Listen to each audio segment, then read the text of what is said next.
Good morning student. पिछले video में हमने हाफ ईयरली कोर्स का रिवीजन करते हुए 2 अध्याय का अध्ययन किया था।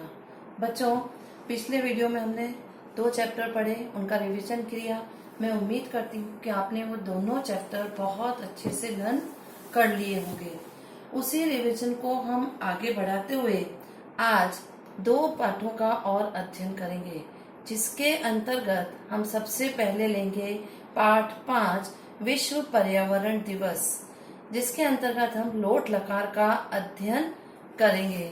बच्चों, बुक आपके पास है, आप अपनी बुक निकालिए। हिंदी अनुवाद आपने अपनी कॉपी में लिखा है, कॉपी भी आप साथ में रख सकते हैं और आप उसका रिवीजन करते जाइए। तो चलिए हम पढ़ना प्रारंभ करते हैं। अपनी बुक में देखिए बच्चों, इसका हिंदी और संस्कृत दोनों आपको बहुत अच्छे से लर्न करना है, अच्छे से पढ़ना है, क्योंकि पाठ के अंदर से प्रश्न बन करके आएंगे। तो बच्चों चलिए पढ़ना प्रारंभ करते हैं। छात्रा कक्षायाम उपविष्टा सन्ति, छात्र कक्षा में बैठे हैं। तदेव अध्यापिका महोदय कक्षायाम प्रविशति, तदेव तदा प्लस एव तदेव तभी अध्यापिका महोदय कक्षा में प्रवेश करती है। सर्वे छात्रा सभी छात्र, महोदय अभिवादनम, महोदय स्वागत है।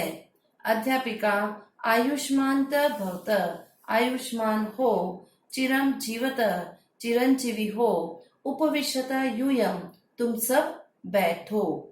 सरला महोदय अद्य भवती अस्मान् पर्यावरणस्य विषये पाठयतु। महोदय अद्य आज भवती आप अस्मान् हमें पर्यावरणस्य विषय, पर्यावरण के विषय में पाठयतु पढ़ाओ। महोदय आज आप हमें पर्यावरण के विषय में पढ़ाओ। नीता महोदय पर्यावरणं किं भवति, महोदय पर्यावरण क्या होता है। सुनीता महोदय अहं वदामि, महोदय मैं बोलूं। अध्यापिका त्वं वद, तुम बोलो। बच्चों, जितने भी ब्लू अक्षर हमें दिख रहे हैं ये सभी लोट लकार हैं। तो यहाँ देखिए, त्वं वद तुम बोलो, ध्यानेन शृणुत यूयं सर्वे, तुम सब ध्यान से सुनो। सुनीता अस्माकं परितः यत् किंचित अपि अस्ति तत्सर्वं पर्यावरणं कथ्यते। अस्माकं परितः हमारे चारों ओर, यत् जो, किंचित अपि कुछ भी, किंचित प्लस अपि, अपि अर्थात भी, जो कुछ भी, अस्ति है, तत्सर्वम वह सब, पर्यावरण कथ्यते पर्यावरण कहा जाता है। यथा जैसे जना, नद्य, वृक्षा, खगा, चंद्र, सूर्य, पर्वता, जलम, वायु च आदि।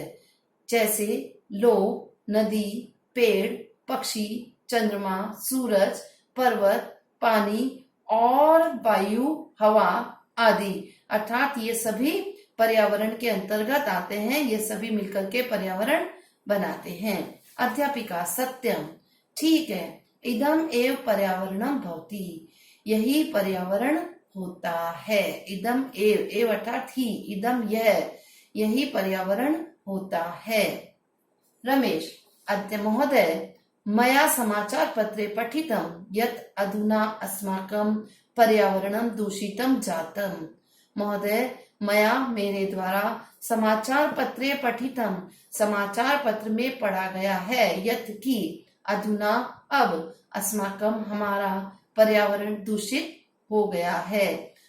देखिए महोदय, मेरे द्वारा समाचार पत्र में पढ़ा गया है कि अब हमारा पर्यावरण दूषित हो रहा है।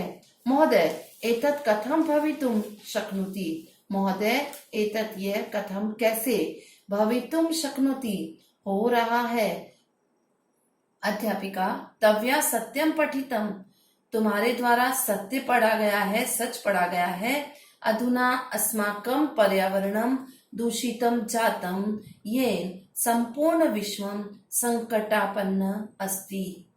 अब हमारा पर्यावरण दूषित हो रहा है, ये संपूर्णम, जिसके द्वारा संपूर्ण विश्व संकट में है, अर्थात पर्यावरण दूषित होने के कारण हमारा विश्व, संपूर्ण विश्व संकट में आ चुका है। सुनीता महोदय, अस्मिन् विषय विस्तरेण वदतु।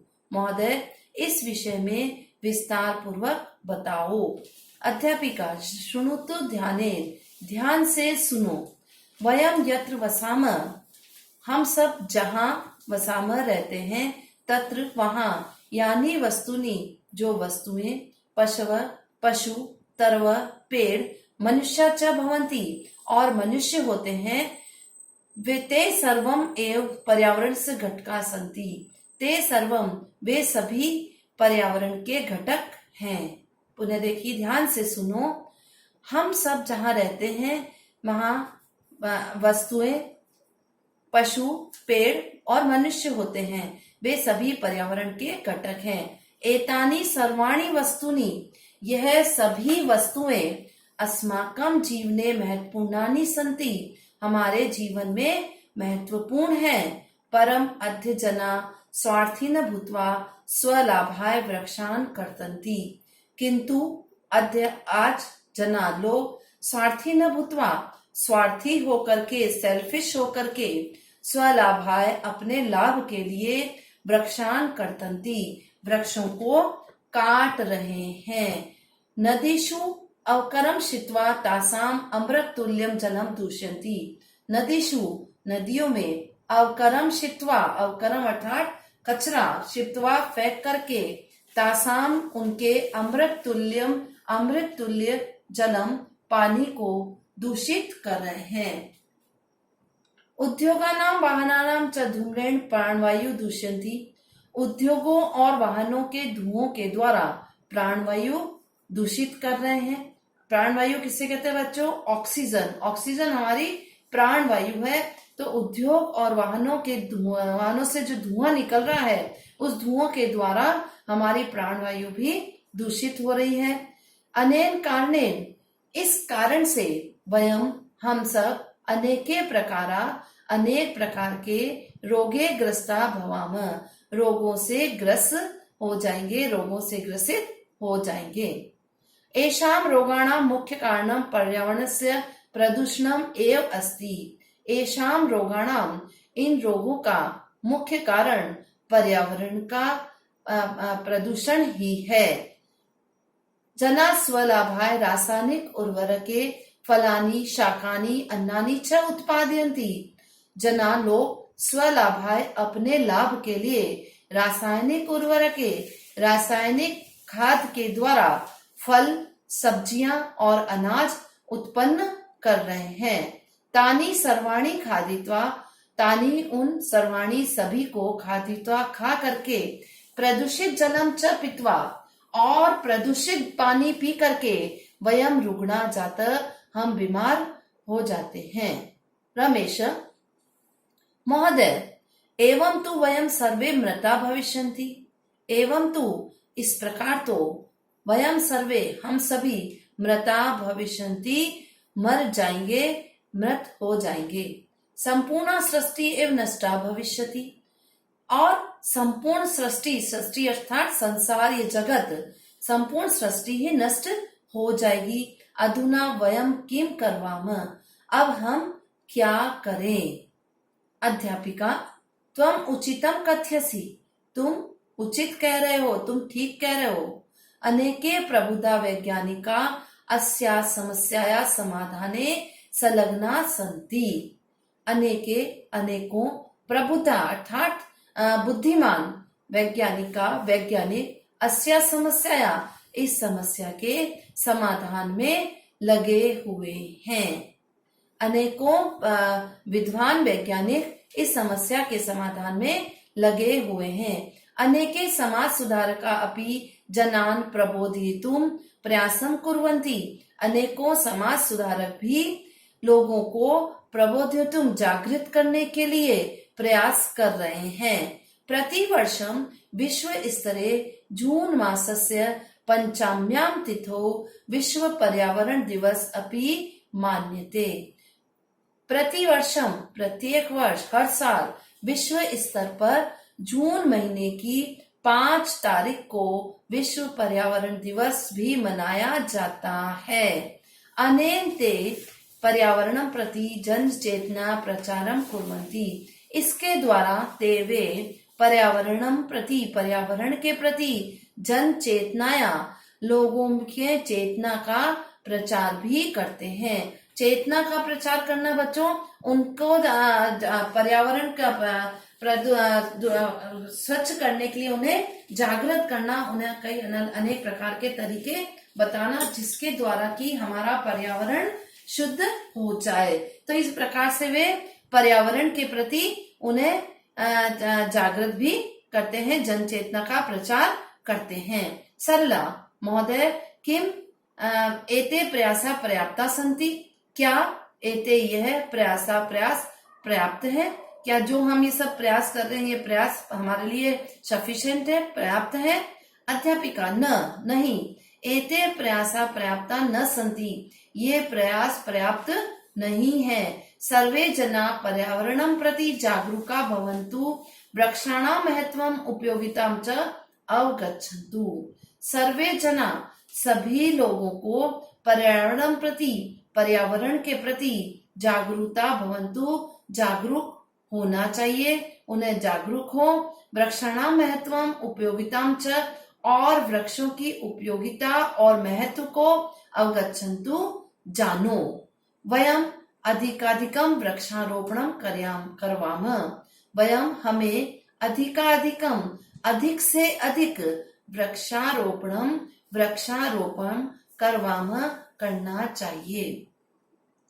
कदापि न पर्यावरणस्य अवहेलनां न करवाम, कदापि, कदा प्लस अपि कदापि, कदापि अर्थात कभी भी, च और कभी भी पर्यावरण की अवहेलना नहीं करनी चाहिए। हमें कभी भी पर्यावरण को अवहेलना करना अर्थात उसे अवॉइड करना, तो हमें उससे कभी भी अवॉइड नहीं करना चाहिए, उसकी अवहेलना नहीं करनी चाहिए। जना कदापि जना वृक्षाणां कर्तनं न कुर्वन्तु, लोगों को वृक्षाणां कर्तनं पेड़ों को नहीं काटना चाहिए। नदीनां जलेषु अवकरणानि न क्षिपन्तु, नदियों के पानी में अवकराणी कचरा न क्षिपन्तु, नहीं फेंकना चाहिए। वाहनानां च न्यूनतमम् उपयोगं कुर्वन्तु, और वाहनों का कम से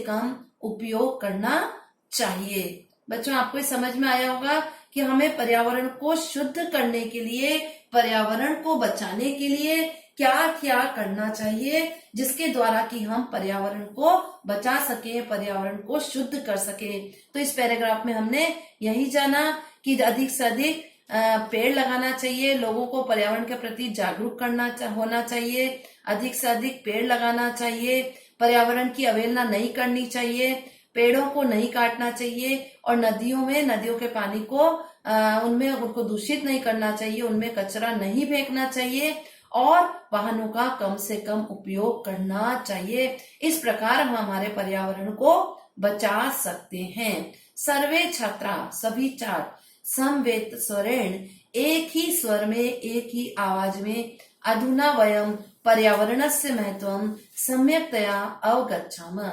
अब हम सब पर्यावरण के महत्व को सम्यक्तया अच्छी प्रकार से अवगच्छाम, जान गए हैं। अद्य प्रभृति, आज से, कदापि, कभी भी, पर्यावरणस्य अवहेलना न करिष्याम, पर्यावरण की अवहेलना नहीं करेंगे। आज से कभी भी पर्यावरण की अवहेलना नहीं करेंगे। वयम सर्वे वृक्षारोपणम करिष्याम, हम सब भी वृक्षारोपण करेंगे। सर्वे गच्छन्ति, सभी जाते हैं। तो बच्चों, इस प्रकार से हमने पाठ 5 विश्व पर्यावरण दिवस का अध्ययन किया, उसका रिवीजन किया।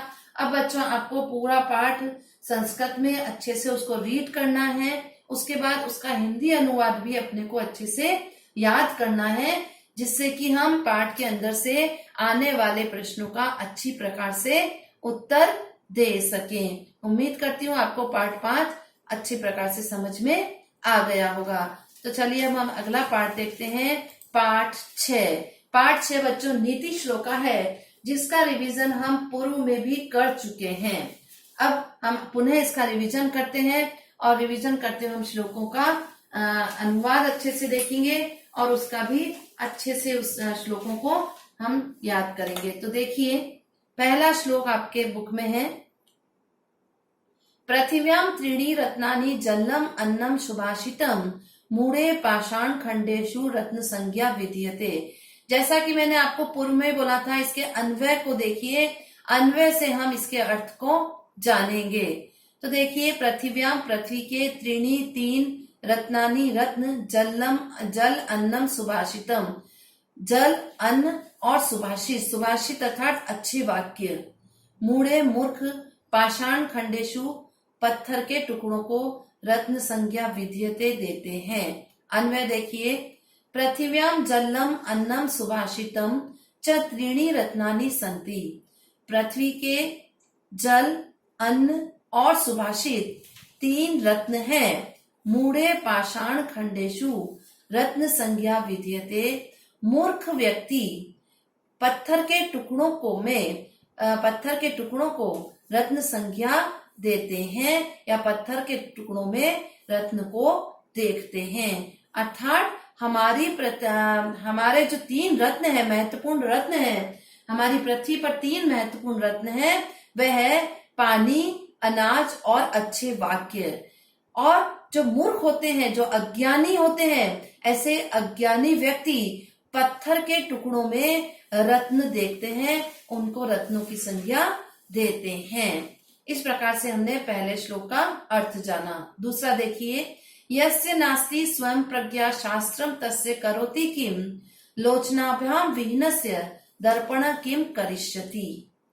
देखिए, यस्य जिसके, नास्ति न प्लस अस्ति नहीं है, स्वयं प्रज्ञा, स्वयं अर्थात खुद की, स्वयं की प्रज्ञा बुद्धि, शास्त्रम शास्त्र, तस्य उसका, करोति करता है, किम क्या, लोचनाभ्याम आंखों से, विहीनस्य विहीन, दर्पण शीशा या कांच, किम करिष्यति क्या करेगा। अन्वय देखिए, यस्य स्वयं प्रज्ञा न अस्ति, जिसकी स्वयं की बुद्धि नहीं है, तस्य शास्त्र किम करिष्यति उसका शास्त्र क्या करेगा।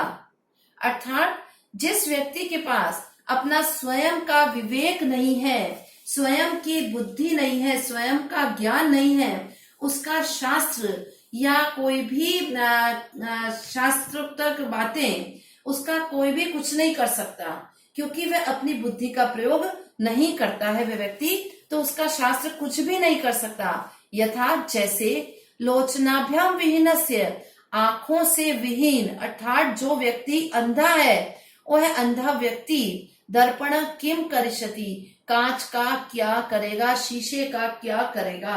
अर्थात अंधा व्यक्ति यदि शीशे के सामने खड़ा भी हो जाएगा तो उसके लिए शीशा किसी काम का नहीं है।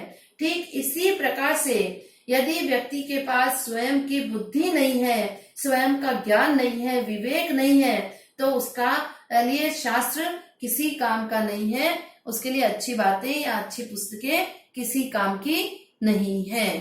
नेक्स्ट देखिए, रूप यौवन संपन्ना विशाल कुल संभवा विद्याहीना न शोभन्ते निर्गधा इम किंशुका।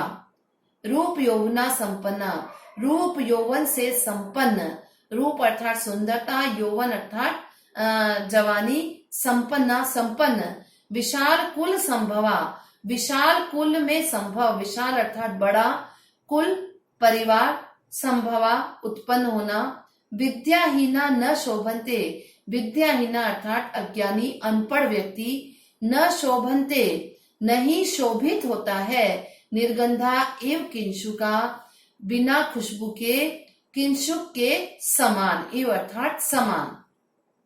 अन्वय देखिए, रूप यौवन संपन्ना विशाल कुल संभवा, जो व्यक्ति रूप यौवन से संपन्न है, सुंदर है, जवान है, ऐसा व्यक्ति जिसने एक बड़े परिवार में जन्म लिया है, बहुत उच्च कुल के में जन्म लिया है, ऊंचे परिवार में है, निर्गंधा किंशुका इव न शोभन्ते, ऐसे व्यक्ति निर्गुंधा अर्थात बिना खुशबू के, किंशुक के समान शोभा नहीं देता है। बच्चों, किंशुक एक फूल होता है, फूल का नाम है किंशुक, जिसे हम पलाश का फूल भी कहते हैं। बच्चों, देखने में तो बहुत ही सुंदर होता है, बहुत सुंदर दिखाई देता है फूल, लेकिन उस फूल के अंदर किसी प्रकार की कोई खुशबू नहीं होती है, स्मेल नहीं होती है, इसलिए वे किसी को अपनी ओर मतलब आकर्षित नहीं कर पाता है। अपनी सुंदरता से तो वो अपनी ओर आकर्षित कर लेता है, लेकिन खुशबू से वह अपनी ओर किसी को नहीं खींच पाता है। तो ठीक इसी प्रकार से जो व्यक्ति रूप यौवन से संपन्न है, विशाल कुल में जिसने जन्म लिया है, लेकिन वह क्या है, विद्या से हीन है, अज्ञानी है, अनपढ़ है, तो ऐसा व्यक्ति किंशुक के फूल के समान शोभा नहीं देता है। नेक्स्ट देखिए, जल बिंदु निपातेन क्रमशः पूर्यते घटः स हेतु सर्व विद्यानाम धर्मस्य च धनस्य च। जल बिंदु निपातेन अर्थात गिरने से, पानी की बूंद गिरने से क्रमशः धीरे धीरे, पूर्यते घटः, पूर्यते पूरा होता है, घट अर्थात घड़ा, स हेतु, स वही, हेतु कारण, सर्व विद्या नाम सारी विद्याओं, धर्मस्य च धनस्य च धर्म और धन का। अन्वय देखिए, यथा जैसे, जल बिंदु निपातेन पानी की एक एक बूंद गिरने से, क्रमशः धीरे धीरे, घट पूर्यते घड़ा पूरा भरता है। पुनः देखिए, जैसे पानी की बूंद गिरने से धीरे धीरे घड़ा पूरा भरता है, तथैव वैसे ही, तथा प्लस एव, तथैव वैसे ही, स हेतु वही कारण, सर्व विद्यानाम सारी विद्याओं का, धर्म का और धन का होता है। अर्थात जिस प्रकार पानी की एक एक बूंद गिरने से घड़ा पूरा भर जाता है, उसी प्रकार से थोड़ी थोड़ी करके हमें सारी विद्याएं प्राप्त होती है, धर्म का ज्ञान प्राप्त होता है और धन प्राप्त होता है। अगला देखिए बच्चों, अगला श्लोक हमारी बुक में है, प्रिय वाक्य प्रदाने सर्वे तुष्यन्ति जन्तव तस्मात् तदेव वक्तव्यम वचने का दरिद्रता। प्रिय वाक्य प्रदाने, प्रिय वाक्य बोलने से या प्रदान करने से, सर्वे सभी, तुष्यन्ति प्रसन्न होते हैं, जंतव प्राणी, तस्मात् इसलिए, तदेव तदा प्लस एव, तदेव वैसे ही, वक्तव्यम वाक्य, वचने वचन में, वाणी में, का क्या, दरिद्रता। बच्चों, दरिद्रता का शाब्दिक अर्थ होता है गरीबी। यहाँ हम दरिद्रता अर्थात कमी से भी ले सकते हैं ना। तो देखिए, हम अन्वय देखते हैं, अन्वय से हम इसका अर्थ जानेंगे। प्रिय वाक्य प्रदानेन सर्वे जंतव तुष्यन्ति। प्रिय वाक्य प्रदानेन प्रदान करने से, अर्थात किसी के साथ प्रिय वाक्य बोलने से, प्रेम पूर्वक बोलने से, सर्वे जंतव तुष्यन्ति सभी प्राणी प्रसन्न होते हैं। जब हम किसी के साथ प्रेम पूर्वक बात करते हैं, आदर से, सम्मान से, प्रेम पूर्वक किसी के साथ बात करते हैं, तो इस प्रकार के वार्तालाप से, इस प्रकार की बातचीत से सभी प्राणी, सभी लोग खुश होते हैं। तस्मात् तद एव वक्तव्यम, इसलिए ऐसे ही वाक्य, वक्तव्यम अर्थात बोलना चाहिए। वचने का दरिद्रता भवति, वचन में, वाणी में कैसी कमी होती है, कैसी दरिद्रता होती है। अर्थात हमें सभी के साथ प्रेम पूर्वक बातचीत करनी चाहिए, आदर और सम्मान से बातचीत करनी चाहिए। अगला श्लोक देखिए, चलम चित्तम चलम वित्तम चलम चित्तम चले जीवत यौवने चला चलम इदम सर्वम कीर्ति यस्य स जीवति। देखिए, यहाँ पर देखिए, चलम चलायमान, वित्तम धन, चलम चलायमान, चित्तम चित्त अर्थात हमारा मन, चले चलायमान, जीवित यौवने यह जीवन, और यौवन जवानी अर्थात हमारी जो आयु की जो 4 अवस्थाएं होती है, इसमें जीवन जवानी भी आती है, वयस्कावस्था आती है, तो वह भी एक चलायमान है, वह भी एक समय के बाद चली जाती है। तो ये जीवन और यौवन भी चलायमान है। चलाचलम इदम, इदम अर्थात यह चलाचल चलायमान है, सर्वम सभी, कीर्ति यस्य प्रसिद्धि यस्य जिसकी, स वही जीवती जीवित होता है। देखिए अर्थ, देखिए अन्वय। वित्तम चलम भवती, वित्त चलायमान होता है, वित्तम अर्थात धन, ये धन चलायमान होता है। चित्तम चलम भवती, ये चित्त भी चलायमान होता है। चित्तम अर्थात हमने अभी यहाँ देखा था मन, हमारा मन भी चलायमान होता है, चंचल होता है। बच्चों हमारा मन कभी भी स्थिर नहीं होता है, कभी कहता है ये कार्य करूं, कभी कहता है नहीं करूं, कभी कहता है यहाँ जाऊं, कभी कहता है नहीं जाए। तो इसलिए हमारा मन कभी भी स्थिर नहीं होता है, वह चंचल होता है, चलायमान होता है। इसी प्रकार धन भी चलायमान होता है। आज मेरे पास है, कल तुम्हारे पास है, कल फिर किसी तीसरे के पास चला जाएगा। तो इस प्रकार से ये पैसा भी चलायमान होता है, ये मन भी चलायमान होता है। जीवित यौवने अपि चले भवता, जीवन और यौवन भी चलायमान होते हैं। ये जीवन भी, आज जिसने जन्म लिया है उसकी मृत्यु निश्चित है, और जिसकी मृत्यु है उसका जन्म भी निश्चित है। तो ये जीवन भी चलायमान है, ये यौवन भी चलायमान है। जो यौवन है, जवानी है, यह भी चलायमान होती है, अर्थात जीवन और यौवन भी चलायमान होता है। इदम सर्वम चलाचलम, यह सभी चलायमान है, सभी चलता रहता है।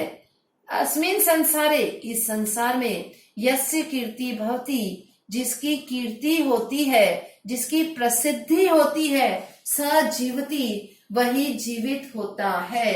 अर्थात हमें सारी चीजें हमारे जीवन में चलायमान होती है, लेकिन हमारी प्रसिद्धि, हमारी कीर्ति, हमारा यश मृत्यु उपरांत भी जीवित रहता है। तो जिसकी कीर्ति होती है वही जीवित होता है, बाकी सारी चीजें इस संसार में चलायमान होती है। अगला श्लोक देखिए। सत्यम ब्रूयात प्रियम ब्रूयात न ब्रूयात सत्यम अप्रियम, प्रियम च नानृतम ब्रूयात एषः धर्म सनातनः। सत्यम सत्य, ब्रूयात बोलना चाहिए, प्रियम ब्रूयात प्रियम प्रिय, ब्रूयात बोलना चाहिए, न ब्रूयात नहीं बोलना चाहिए, सत्यम अप्रियम सत्य और अप्रिय, प्रियम प्रिय च और नानृतम झूठ, ब्रूयात बोलना चाहिए, ऐसा धर्म, ऐसा यह धर्म, धर्म सनातन सनातन। अन्वय देखिए बच्चों नानृतम में संधि विच्छेद है, न प्लस अनृतम, अनृतम अर्थात झूठ, न अर्थात नहीं। अन्वय देखिए। सत्यम ब्रूयात प्रियम ब्रूयात, सत्य बोलना चाहिए, प्रिय बोलना चाहिए। सत्यम अप्रियम च न ब्रूयात, सत्य और अप्रिय नहीं बोलना चाहिए। प्रियम अनृतम च कदापि न ब्रूयात, प्रिय और झूठ कभी भी नहीं बोलना चाहिए। ऐसा सनातन धर्म अस्ति, यही सनातन धर्म है। बच्चों हमें हमेशा सच बोलना चाहिए, प्रिय बोलना चाहिए, असत्य और अप्रिय नहीं बोलना चाहिए। ऐसा अप्रिय सत्य कभी भी नहीं बोलना चाहिए जो कि सुनने वाले को अच्छा न लगे। तो जो सत्य अप्रिय है वह सत्य कभी नहीं बोलना चाहिए। प्रियम अनृतम न च कदापि न ब्रूयात, प्रिय और झूठ, ऐसा प्रिय कभी भी नहीं बोलना चाहिए जो कि झूठ हो। तो प्रिय और झूठ कभी भी नहीं बोलना चाहिए, यही सनातन धर्म है। तो बच्चों इस प्रकार हमने पाठ 6 का भी पूरा अध्ययन किया है, इसका हमने रिवीजन किया है। उम्मीद करती हूँ कि आपको सारे श्लोक अच्छे से समझ में आ गए होंगे और आपने इसको बहुत अच्छे से समझा होगा। अब आपको बच्चों अपनी रफ कॉपी में सारी बुक एक्सरसाइज और जो हमने फेयर कॉपी में क्वेश्चन आंसर किए हैं, जो हमने बुक में किए हैं वो सभी होमवर्क कॉपी में लिख लिख करके याद करनी है। बच्चों, आपको श्लोकों के अनुवाद भी अच्छे से याद करने हैं। अनुवाद भी एग्जाम में आ सकते हैं। आपको इनके श्लोकों को भी याद करना है। तो श्लोकों में से भी क्वेश्चंस बनकर आएंगे, जैसा कि मैंने आपको पिछले वाले वीडियो में बताया था किस प्रकार से क्वेश्चंस बन के आएंगे। तो ठीक इसी प्रकार से श्लोक के चैप्टर में से भी क्वेश्चंस बनकर आएंगे और चैप्टर 5 में से भी क्वेश्चन बनेंगे। तो हमको चैप्टर भी अच्छे से पढ़ना है और बुक एक्सरसाइज जो हमने बुक में करी है, फेयर कॉपी में करी है, उनका भी अच्छे से रिवीजन करना है। और बच्चों, जो हमारे मॉक टेस्ट होंगे वो मॉक टेस्ट आप जरूर दीजिए, जिससे कि आपको पेपर पैटर्न का पता लग जाएगा कि हमारे पेपर का पैटर्न क्या होगा। तो आप मॉक टेस्ट जरूर दीजिए। तो बच्चों, उम्मीद करती हूँ कि आपको सारे श्लोक अच्छे से समझ में आ गए होंगे और पार्ट 5 भी अच्छे से समझ में आ गया होगा। नेक्स्ट वीडियो में हम चैप्टर नंबर 7 और ग्रामर का रिवीजन करेंगे। तब तक आप ये दोनों पार्ट अच्छे से रिवीजन कर लीजिए और इन्हें लर्न कर लीजिए। धन्यवाद बच्चों।